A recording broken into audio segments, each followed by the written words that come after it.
present, African states collectively spend about $35 billion every year on just importing food, which, strictly speaking, they can grow right here on the continent.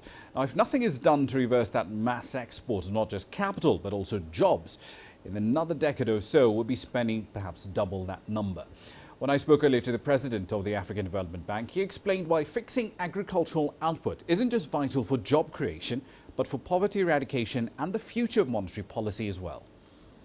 65% of the consumer price index in Africa is food. And all the central bank governor is trying to do is to actually rein down inflation, right? Well, if you produce a lot of food, you actually rein down that inflation. It makes it easier for a central bank governor. Secondly, is that it creates massive amount of jobs all over the rural economies. It would be really great to be able to do that.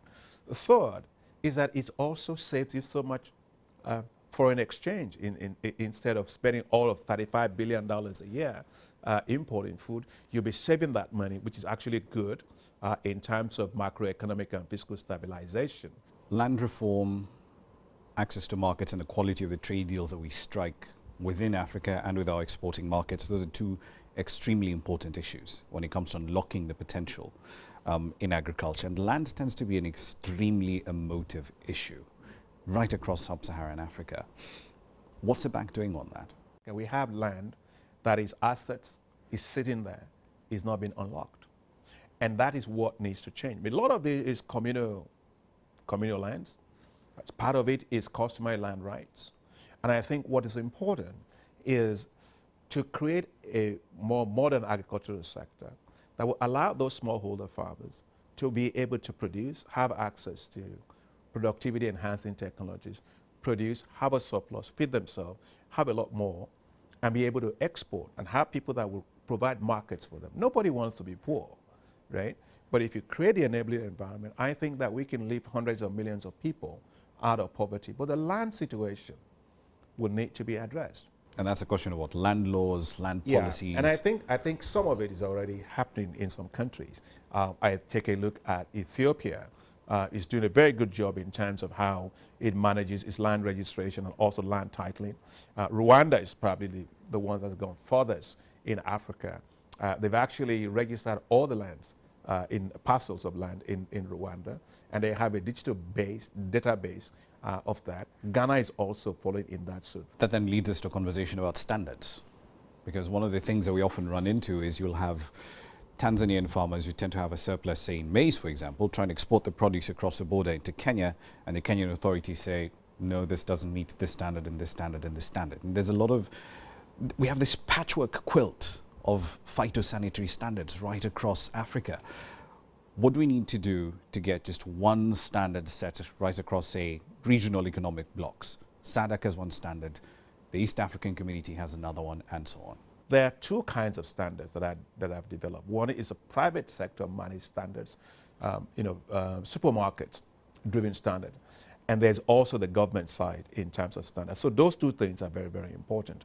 But most important is how you help farmers to be able to meet what those standards are, regardless of what those standards are. And common standards across regions as well. But common standards are important because if you want to have regional integration, you can't have one standard here and another standard there. You know, it has to be quite unified. And I must say that the standards in East African community is much better because the level of regional trade is actually much higher in East African community because of the more common standards that they are moving towards. And I think that should be encouraged.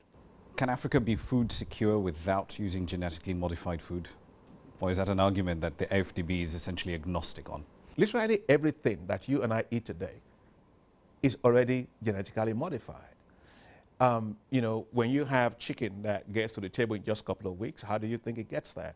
The maize that you're having today, you call maize, is actually a breeding work that had gone on over time to make it like that. You look at wheat, which was a wild variety of grass that people bred over time. So what I'm saying is that breeding, combining that has always gone on over time. Right? Now, the critical issue is there's some confusion about technology and what they call genetically modified organisms and all of those things. Africa should not be afraid of science. No, we've got to properly understand the risks. We have to make sure consumers are aware of what the risks are. But we need productivity enhancing technologies. Africa should not be a museum that doesn't use new technologies. We shouldn't be afraid of technologies. We should understand technologies, use technologies, promote them, manage the risk very well. It's a risk return thing. I think that is the kind of honest conversation I like to have about technologies.